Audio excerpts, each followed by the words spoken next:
hypervolemia. Okay? It facilitates your atrial filling during ventricular system.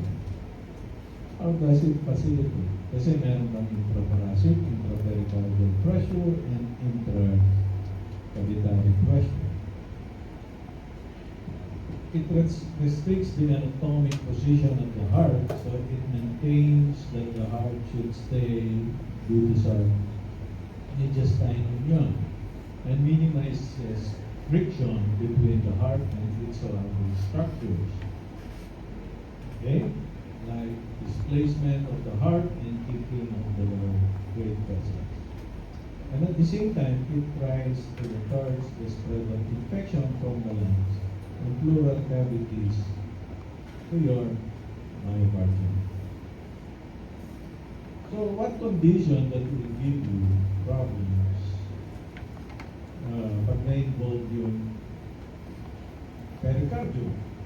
So let's say you have inflammation ng pericardium. So you have now your pericarditis. This is the most common pathologic process involving your pericardium. What are the cardinal features? Chest pain. Oftentimes, ang chest pain ng pericarditis is very similar siya sa angina. But most of the time, the patient is really leaning forward. Okay? Nare-relieve sila. Tupo sila, lean forward, mababawasan yung pain. And oftentimes, it is referred that back or to your trapezius ridge. No? Now, auscultation may reveal pericardial friction valve. Okay? So, with pericarditis too. Now,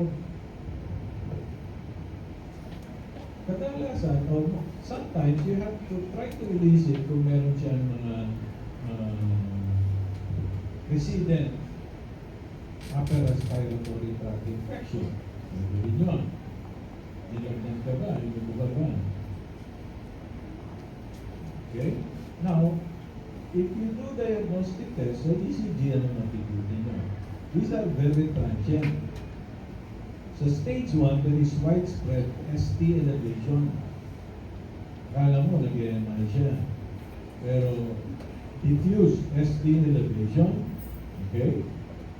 Oftentimes with description is upward concavity involving 2 or 3 standard leaflets, okay? The ADR usually presents with ST depression. The rest of the other leads are ST elevation. After few hours after yung ST elevation now will become isoelectric. Bababa. The stage 3, mag-ST depression naman, multi-wave inversions. Okay? And stage 4, normal na ulit. So, it is very important if you're highly entertaining ECG, acute pericarditis, you must do serial ECG. Kung ang baseline ECG mo show this initial abnormality. Okay? So, it is very important kung yung ECG nyo nagbabago. That's one way of trying to rule out if this is acute myocardial infarction. Now, of course, if you have inflammation of your pericardium, magkakaroon ka ng pericardial effusion. With large pericardial effusion, the ECG may reveal low voltage, maliliit yung airway. Or sometimes you will have electrical alternance because of the swinging ng heart. Pag nag-swing siya pa to the back, liliit yung airway mo. Pag babalik siyang ganyan, tataas yung airway. So we call that your electrical alternance. So this is what happened. So you have diffuse ST elevation, lahat yan. ST elevation, lahat. And you have an ST depression in your lid ABR. Okay?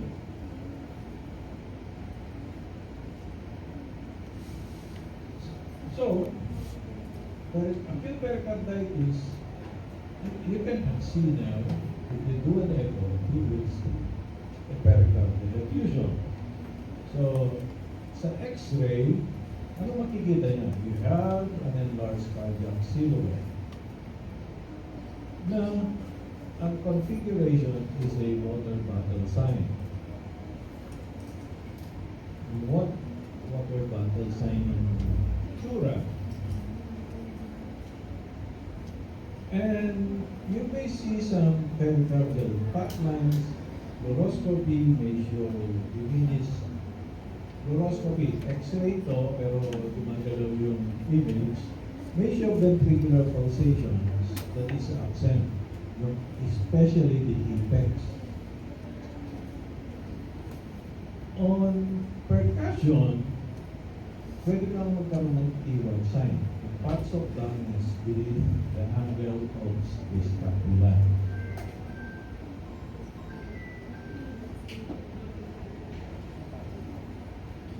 Okay? So, this is, pag nakakita kayo ng X-ray na ganyan, isip kayo. Clinically, ano pang pwede nyo makita?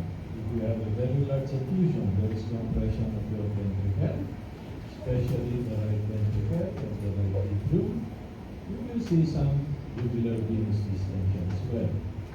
Okay? So lahat correlate mo yan. Then you have your Bukisan, seen in the lateral X-ray due to a pericardial effusion.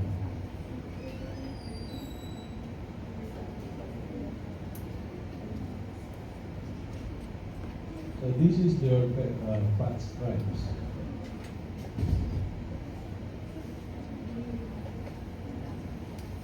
Naintindihan ba bakit magkakaroon kayo ng Bukisan? Yung fat, yun yung puti. Yung itim, yun yung fluids. Okay? Dalawa dyan, kapag mo yun. Yung isang itim, yun yung muscle. Okay? Then this is called your electrical alternance, alternating high voltage and low voltage. This is secondary dun sa swinging ng heart. So, ano yung mga classification? You classify pericarditis into acute, less than 6 weeks, subacute, 6 weeks to 6 months, and chronic, more than 6 months. Okay? Iba-iba yung presentation. Acute pericarditis, pwedeng fibrinous, pwedeng effusive. The fluid may be serous, may be serosanguinous. Ang subacute naman, it may present as effusive, constrictive. Pag sinabi ko kasi constrictive, you already have a thickened pericardium. Okay? So you have a thickened pericardium. Ang constrictive physiology is presented, will be presenting as constrictive physiology. Ang chronic pericarditis, pwedeng constrictive siya o adhesive. Ibig sabihin, dikit na yung pericardium sa muscle nyo. You don't want to get a patient na adhesive na. Mahirap po operahan nyo. Nakapagyasan mo lahat. Kasama pa yung mga coronary arteries. So, these are the etiology. Marami. Anything under the sun may cause your pericarditis. So the mainstay in the diagnosis is echocardiogram. Okay? So this is the simplest, most effective diagnostic lab technique and oftentimes available. CT scan, MRI, may be superior to echocardiogram in detecting loculated effusion or pericardial thickening if you are entertaining prospective pericarditis. And MRI may determine kung pericarditis talaga kasi makikita niya kung inflame ang pericardium mo. Okay? So, analyze ng MRI. So, treatment-wise, inside the pericardiosynthesis, that's the initial step. Right? The pericardiosynthesis may be diagnostic if you don't really want to find out what's the reason why. And or therapeutic process. Therapeutic, ibig sabihin nun, you do pericardiosynthesis. Try to remove ilang amount of fluid. Most of the times we do pericardiosynthesis if there are signs of cardiac tamponade. Kasi may urgency yun. Bigla na, minsan, kausap mo pasyente, bigla mag-arrest. Okay? So sa echo, makikita nyo, if that is the ventricle, yung sa ibaba, is your pericardial effusion, that's the fluid. Lalabas yan, blackish. Sa CT scan, ganito rin. Okay? MRI, CT.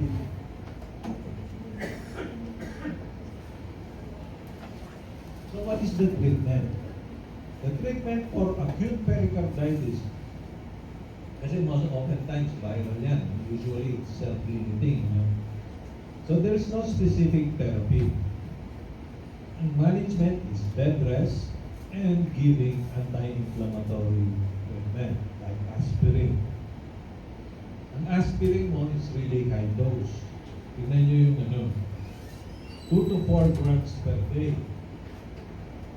Ang pinakamataas siguro aspirin na available is 3 to 5 or aspirant lang. So if you're going to give 2 grams of 80 milligrams, yan yun. Marami-rami yun, di ba? Butas ang sikmura ng pasyente. Or you give your colchicine, this is an anti-inflammatory agent, usually given in patients with gout, at 0.5 milligrams every day. And should be administered for 3 months. Steroids usually suppress clinical manifestations of acute pericarditis in patients who have failed therapy dun sa mga nauna. That time we give indomethacin, another NSAID lang. Okay? Kaya ang hirap mo na. Anticoagulant should be avoided. Okay? Of course, when specific causes is known, then you treat the infection, tuberculosis, neoplastic, and gagawin mo doon, maybe chemotherapy or do a fluoropericardial rhythm. Kasi mahirap naman, when you're talking of malignant pericardial effusion, mabilis bumalik yun. Mahirap naman tusok ka ng tusok. So what they do is they create a window between the pericardial cavity and the pleural cavity, so that the fluid will just flow in the pleural cavity, mas madaling tumusok sa lungs kaysa sa puso. Okay? Now, ang kinatatakutan mo if you have pericardial effusion is cardiac tamponade. So this is a life-threatening problem. So this is accumulation of the fluids in the pericardial cavity in the amount sufficient to cause serious obstruction to the inflow of blood to the ventricle. Naintindihan niyo yun? This may be fatal if not recognized and treated properly.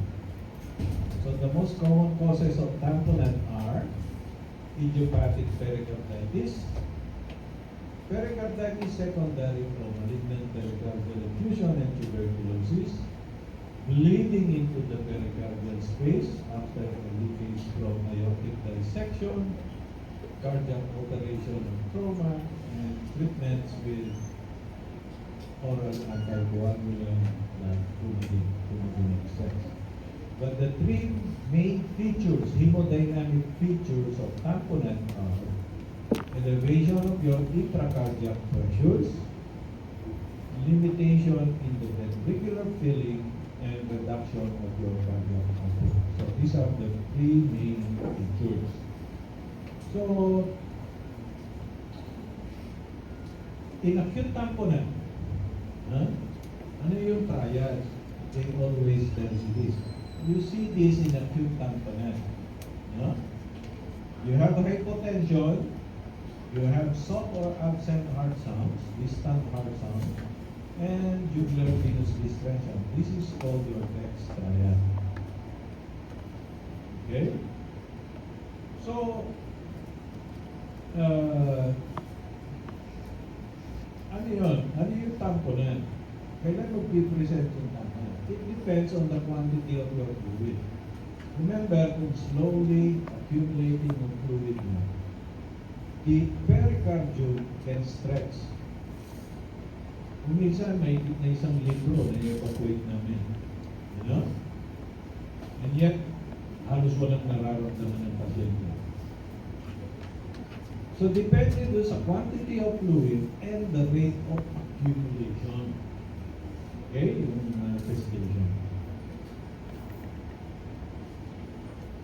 And at the same time, depende rin on the pressure within the ventricular cavity. Let's say a patient with pulmonary hypertension develop pericardial effusion, hindi ka rin magtatamponade yun because of the elevated intraventricular pressure. Okay? So, you have your acute tamponade, you have your classical findings, hypotension, elevated JPP, and faint heart sounds.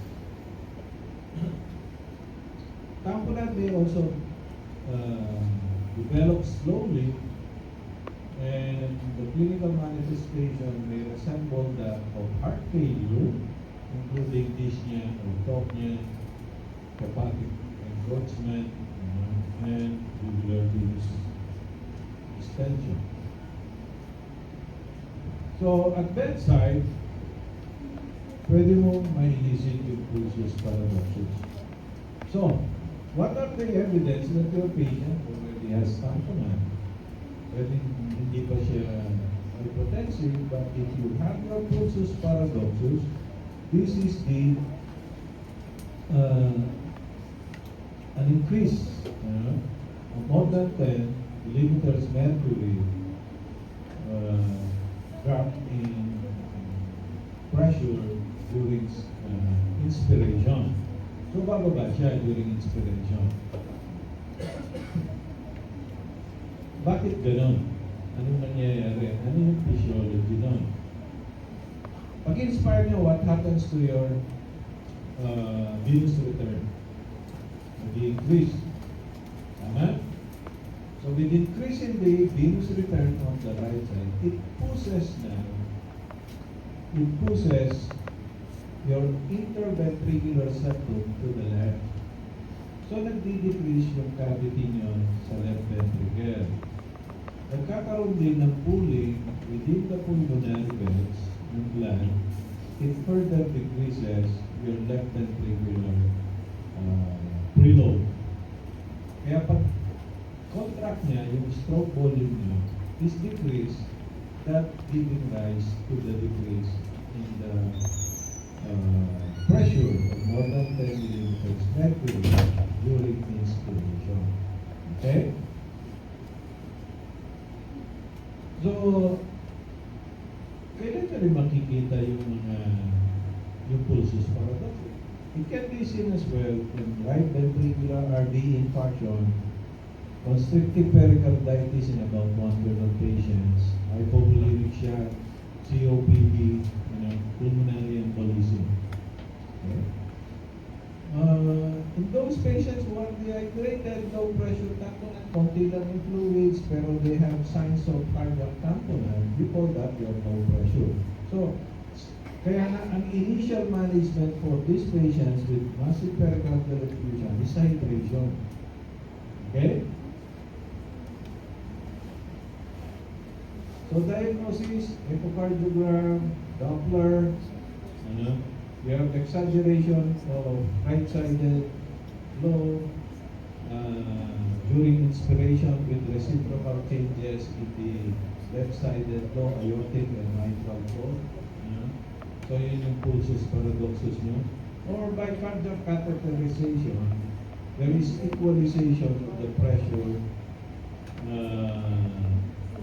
the pressure sa PCWEDs, RA, RV, and your PA diastolic pressure. So equalization. Now the hemodynamic hallmark is the amputation, or you don't see the quite. Treatment. For large effusion, patient should be hospitalized and watch closely for signs of tamponade, manifestation of tamponade, pericardiosynthesis must be carried out at once. Okay? And yung mga cancer patient or loculated effusion, you insert the tube, we call it, you do talk about pericardiostomy. Okay? Of course, with thoracostomy, you can do biopsy as well ng pericardium.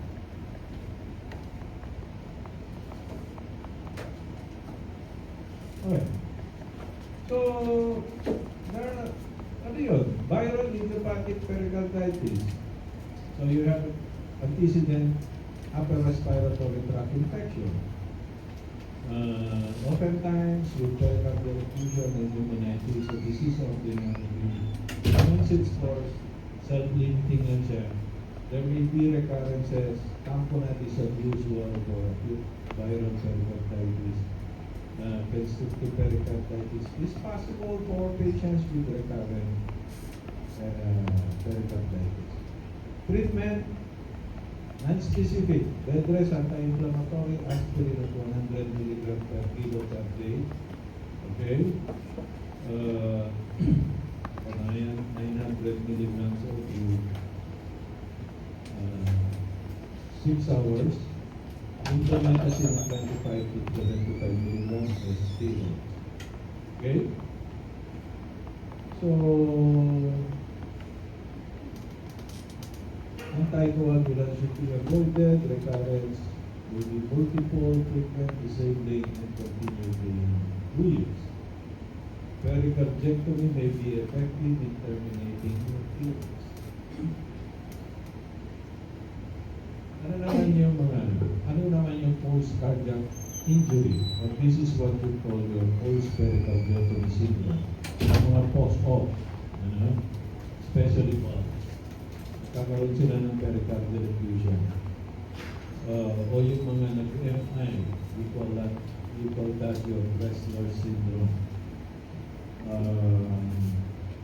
And oftentimes, alos pare-pareho yung presentation ng mga yan just by taking the history. Kung meron siyang previous history ng surgery, previous history ng upper respiratory tract infection. But the presentation of this is just the same. Pare-pareho lang. Yeah? And for this post-cardiac injury syndrome, ang theory is that there is this is a result of the hypersensitivity reaction to the blood ng pasyente. So, therapy is the same, anti-inflammatory din. Okay? Now, you have several differentials, Wessler syndrome, idiopathic, pericarditis, connective tissue diseases, and so, in other words, ang daming possibilities. And this may be just the tip of the iceberg of another problem. Okay? Even drugs, procainamide, hydralazine. Hydralazine is an antihypertensive usually given to pregnant patient. Isoniazid, anti-TB drug, Romaine sodium, minoxidil. Acute rheumatic fever, Of course, yung pahit dyan is if you have pyogenic cause ng pericarditis. Usually toxic na yung patient. Toxic na toxic. And of course, the most common that we see is TB pericarditis. Hindi ka daw Pinoy kung wala mo. Okay? So, ang presentation niya may be acute, may be subacute, or maybe constrictive pericarditis. Now, with a lot of patients now na dinadialyze with pericarditis is another cause, neoplasia, and intestinal irritation. Okay, tama na muna yun. Any question? Haba-haba tapos ang kulang ang question. Ha?